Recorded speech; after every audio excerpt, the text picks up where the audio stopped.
Ada sebuah kisah tentang seorang pria yang keluar dari penjara Thailand sambil menghirup udara kebebasan setelah menjalani hukuman atas pengeksekusian terhadap 5 orang wanita. Namun, setelah 7 bulan menikmati kebebasannya, pria tersebut kembali melakukan aksi eksekusi. Bagaimana seorang terpidana pengeksekusi berantai bisa lolos dari hukuman berat dan bisa mengulang kembali aksinya? Jadi, beginilah kisah di baliknya. Perjalanan seorang pria yang bernama Somkit Pumpuang menuju ke dunia kegelapan jauh sebelum namanya terkenal sebagai peneror. Ia lahir pada 7 Januari 1964 di Provinsi Nakhon Si Thammarat, Thailand. Kehidupan kecil Somkit telah dirusak oleh ketidakpedulian dari orang tuanya, yang mana ketika ia berusia 8 tahun, ayahnya meninggalkannya untuk tinggal bersama pamannya. Sehingga momen penting ini akan menjadi penyebab awal mengapa Somkit berubah menjadi pemuda yang bermasalah hingga terjerumus ke dalam tindakan kriminal. Sejak saat tinggal bersama pamannya, Somkit telah menunjukkan perilaku-perilaku yang tidak sesuai dengan norma dan nilai yang berlaku di lingkungannya. Bahkan, sebutan pencuri telah menjadi nama panggilan untuknya, karena Somkit ini memang terkenal sering ketahuan mencuri barang-barang milik orang di sekitarnya. Bukan hanya mencuri, Somkit juga mahir dalam penipuan untuk memanipulasi orang lain. Semakin bertambah usia, kejahatan Somkit juga semakin menjadi-jadi. Saat bersekolah, Somkit pernah mencuri sepeda milik gurunya, sehingga ia dikeluarkan dari sekolah tersebut. Lalu saat berusia 15 tahun, pamannya mengajaknya untuk bekerja sebagai penebang batang karet. Tetapi ketika bekerja di sana, Somkit malah mencuri uang milik atasannya. Kemudian pamannya yang mengetahui hal itu mencoba untuk memarahi dan menasehati Somkit. Tetapi remaja itu tetap saja tidak peduli. Di samping itu, penduduk desa yang telah muak dengan perilaku Somkit ini akhirnya meluapkan kemarahan mereka. Sekelompok warga mencari keberadaan Somkit dan menyerangnya hingga sampai babak belur. Setelah kejadian tersebut, Somkit yang merasa ketakutan memilih kabur dari desa untuk menyelamatkan diri. Dan saat itulah kehidupan Somkit menjadi semakin kacau.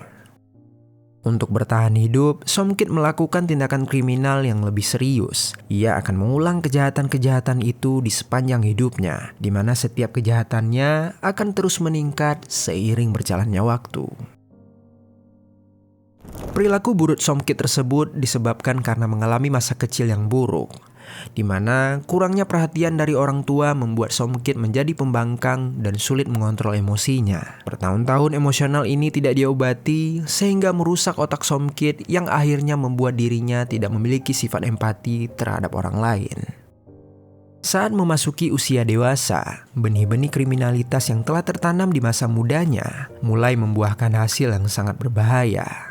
Dari pencurian kecil-kecilan, melakukan tindakan manipulasi, kemudian berkembang menjadi kejahatan yang lebih serius hingga ia mendapat julukan sebagai Jack the Ripper dari Thailand. Pada tanggal 30 Januari 2005, Thailand diguncangkan oleh sebuah penemuan mengerikan yang akan menandai dimulainya sebuah mimpi buruk. Sekitar pukul 9 pagi di sebuah hotel yang terletak di Mukdahan Subdistrict, ditemukan tubuh wanita muda yang sudah tak bernafas di salah satu kamar. Staf hotel dengan cepat memberitahu polisi setempat, lalu polisi langsung mendatangi lokasi dengan tim patroli. Ketika polisi tiba di sana, mereka melihat adanya tanda-tanda perlawanan di ruangan itu. Hal ini menunjukkan kalau korban telah terlibat pertengkaran dengan si pelaku. Tubuh korban ditemukan tergeletak di dalam kamar mandi. Polisi kemudian mencoba membalikan tubuhnya dan mereka menemukan tanda-tanda kalau lehernya telah dicekik. Setelah dilakukan identifikasi, diketahuilah kalau korban adalah seorang wanita yang bernama Waruni Pimpabur, berusia 25 tahun dan bekerja sebagai seorang penyanyi kafe untuk menghidupi orang tua serta 5 orang adiknya.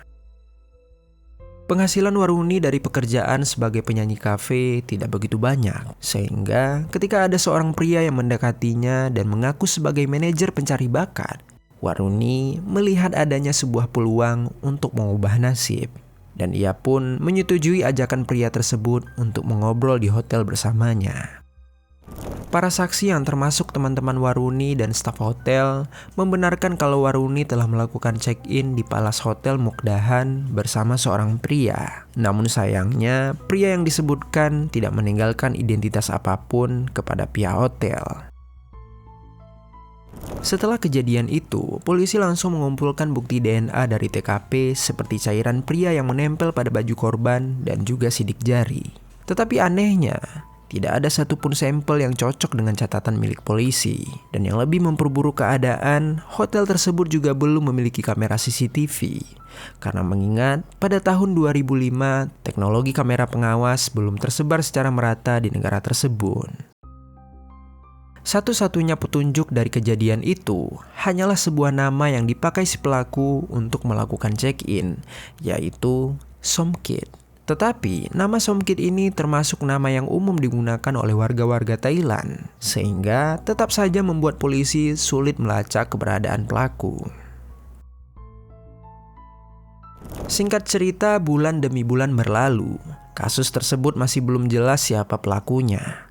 Lalu kemudian, pada tanggal 4 Juni 2005, di distrik Mueang, Lampang yang berjarak hampir 700 km dari daerah Mukdahan atau daerah sebelumnya, sebuah jasad lainnya telah ditemukan.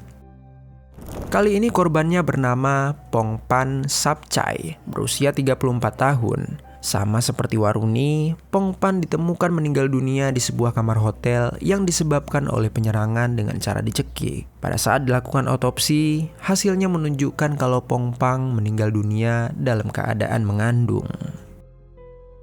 Selain itu, barang-barang pribadi milik Pongpan seperti ponsel dan cincin emas juga hilang seperti milik Waruni. Tak lama setelah kejadian pengeksekusian di daerah Mueang Pang tersebut, pengeksekusi beraksi kembali di distrik Mueang Udon Thani yang berjarak 400 km dari daerah Mueang Lampang. Di mana pada 19 Juni 2005, seorang wanita berusia 37 tahun bernama Porntawan Pangkabun yang bekerja sebagai tukang pijat ditemukan meninggal dunia di sebuah kamar hotel. Sama seperti korban-korban sebelumnya, Portawan dicekik lalu ditaruh ke dalam bak mandi yang terisi air. Pelaku berhasil kabur dengan mengambil barang-barang pribadinya. Namun kali ini, pelaku berhasil terekam kamera CCTV. Dengan bentuk visual yang tidak begitu jelas, pelaku terlihat seperti memakai baju putih biru, celana jeans, dan jaket berwarna terang. Di sisi lain, karena mempunyai keyakinan masih bisa menghindari pihak kepolisian, pelaku yang tak lain adalah Somkit menjadi semakin berani untuk melanjutkan aksi kejahatannya. Somkit menargetkan tukang pijat lainnya yang bernama Sompong Pimporpim. Ia memikat wanita tersebut dengan berjanji akan memberikannya sejumlah uang agar wanita itu bisa membayar utang. Somkit menampilkan dirinya sebagai orang yang kaya raya dan berhasil meyakinkan Sompong untuk bersedia menghabiskan waktu bersamanya selama 3 hari di sebuah hotel mewah yang terletak di Mueang, Buriram. Setelah masa sewa hotel habis, petugas hotel menemukan Sompong telah meninggal dunia di dalam kamar dengan keadaan tanpa busana. Ketika dilakukan investigasi, diketahui penyebab meninggalnya Sompong juga dengan cara dicekik. Selain itu di sana, polisi juga menemukan beberapa botol miras. Dan pada salah satu botol terdapat endapan dari obat alergi yang dicampurkan dengan alkohol. Hal itu kemungkinan digunakan sebagai obat penenang yang diberikan kepada Sompong. Dan sama seperti kasus-kasus sebelumnya, barang-barang pribadinya juga ikut diambil pelaku.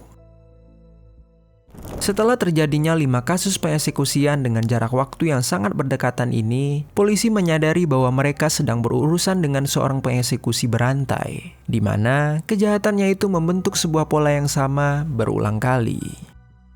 Pelaku menargetkan wanita yang bekerja sebagai tukang pijat dan penyanyi kafe dengan cara menjanjikan sejumlah uang kepada mereka. Dan para korban sebagian besar adalah perempuan yang memiliki sosial ekonomi yang rendah. Faktor sosial ekonomi inilah telah memainkan peran penting dalam proses pemilihan korban bagi Somkit. Para wanita-wanita yang sedang berjuang untuk kehidupan sehari-hari mereka sangat rentan tertipu dengan kebohongan Somkit, terkhususnya soal uang. Ketika jumlah korban meningkat menjadi 5 orang di beberapa provinsi berbeda, pencarian terhadap Somkit Pumpuang menjadi semakin intensif. Tim polisi bekerja sama untuk mengakhiri pengeksekusian massal yang telah mengguncang masyarakat di sana. Investigasi yang dilakukan penuh dengan rintangan karena kurangnya teknologi canggih saat itu. Kamera CCTV yang sering memberikan petunjuk penting tidak tersedia di beberapa lokasi tempat Somkit melakukan pengeksekusian. Tidak adanya bukti visual ini menyulitkan polisi untuk melacak pergerakan dari Somkit. Karena itulah, Somkit dengan mudah berpindah-pindah ke berbagai provinsi. Meskipun begitu, polisi tetap mencoba melakukan teknik investigasi tradisional. Mereka mengumpulkan sampel DNA dari setiap TKP dengan harapan menemukan kecocokan yang mengarah kepada pelaku. Seiring berjalannya investigasi, Somkit masih terus berhasil kabur dan menghilang dari kejaran pihak kepolisian. Tetapi pada suatu hari, polisi mendapatkan sebuah petunjuk penting, yaitu ponsel yang dicuri oleh pelaku ternyata masih terpasang kartu SIM milik korban terakhir. Petunjuk ini membantu polisi untuk melacak keberadaan pelaku. Dan setelah berhasil mengidentifikasi lokasi pelaku, akhirnya Somkit Pumpuang dikepung dan ditangkap di Provinsi Chayapum. Saat itu, tanpa perlawanan, Somkit langsung dibawa ke kantor polisi untuk dilakukan interogasi. Selama diinterogasi, Somkit langsung mengakui seluruh kejahatan pengeksekusian yang telah dilakukannya. Somkit juga mengungkapkan motif utama dari tindakannya, yaitu ingin menguasai harta korban untuk kebutuhan sehari-harinya. Somkit akhirnya dijatuhi hukuman seumur hidup atas kejahatannya yang sangat mengerikan. Pengeksekusi berantai yang telah meneror negara Thailand tersebut berbulan-bulan akan menghabiskan waktunya di balik jeruji besi, sehingga penduduk setempat dapat bernafas dengan lega. Namun ternyata hal itu tidak bertahan lama. Keadaan berubah dalam beberapa tahun saja. Selama di dalam penjara, Somkit mengalami transformasi yang berbeda. Ia dikenal sebagai narapidana teladan dan perilaku baiknya banyak dicontoh oleh narapidana lain. Sehingga hal ini menarik perhatian dari petugas penjara.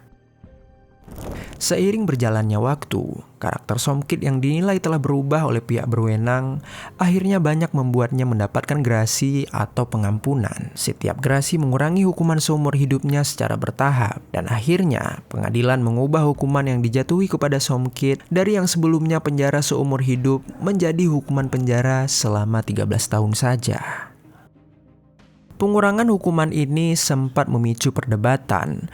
Para ahli dalam peradilan pidana memberikan pendapat dengan menyatakan kriteria pengurangan hukuman dan pembebasan dini tersebut terlalu lunak, apalagi untuk individu dengan riwayat perilaku kriminal berat seperti Somkit. Mereka juga menjelaskan potensi bahaya melepas mantan pelaku pengeksekusian ke masyarakat sebelum pada waktunya. Namun meskipun ada kekhawatiran ini, roda keadilan terus berputar ke arah yang menguntungkan bagi Somkit. Singkat cerita, pada tanggal 17 Mei 2019, Somkit Pumpuang berjalan keluar dari penjara sebagai pria yang bebas. Pengeksekusi berantai yang pernah mengkhawatirkan seluruh masyarakat kini kembali ke jalanan setelah dihukum 13 tahun penjara. Kebebasan Somkit itu langsung mendapatkan reaksi beragam dari publik. Orang-orang merasa tidak percaya dan melakukan aksi protes terhadap keputusan tersebut. Mereka mempertanyakan tentang alat ukur sistem peradilan dalam menilai risiko terjadinya pengulangan tindakan pengeksekusian di kalangan masyarakat. Direktur Jenderal Departemen Permasyarakatan menjelaskan peninjauan mereka dengan mengatakan selama Somkit melakukan tindakan kriminal, Somkit ternyata sedang mengidap penyakit mental. Dan selama di dalam penjara, Somkit telah banyak mendapatkan program rehabilitas yang terbukti kalau dirinya sudah berubah menjadi lebih baik. Sehingga penilaian inilah yang dianggap layak untuk membebaskan seorang Somkit. Singkat cerita, ketika keadaan yang mengejutkan ini mulai mereda, rasa tidak nyaman kembali mulai menyelimuti warga Thailand. di mana pada tanggal 15 Desember 2019, sebuah penemuan jasad kembali mengguncang Thailand. Seorang housekeeping hotel yang bernama Rasami Mulichan berusia 51 tahun ditemukan terbungkus selimut dan terikat dengan selotip di apartemennya. Otopsi kemudian mengungkapkan kalau Rasami meninggal dunia dengan cara dicekik, sebuah metode yang sangat umum dalam kasus somkit pembuang. Hanya dalam waktu 7 bulan setelah dibebaskan dari penjara, Somkit dengan cepat kembali ke kebiasaan lamanya. Ia memulai hubungan percintaan dengan Rasami setelah tak lama memperoleh kebebasan pada Mei 2019. Hubungan keduanya terbentuk melalui aplikasi Facebook. Setelah memutuskan menjalin hubungan, Somkit pindah ke apartemen Rasami sebelum akhirnya 13 hari kemudian Rasami meninggal dunia dengan sangat tragis. Peristiwa yang menyebabkan pengeksekusian Rasami ini memberikan gambaran tentang ketidakmampuan Somkit untuk bersatu kembali ke dalam masyarakat. Kejadian ini terungkap ketika teman sekaligus tetangga Rasami melaporkan mendengar pertengkaran antara Somkit dan Rasami di malam sebelum penemuan jasad. Di mana keesokan paginya, saat temannya tidak mendapatkan respon jawaban dari Rasami untuk pergi berangkat bekerja bersama, temannya tersebut memutuskan untuk memasuki apartemen dan seketika dikagetkan dengan kondisi Rasami yang sudah tak bernyawa.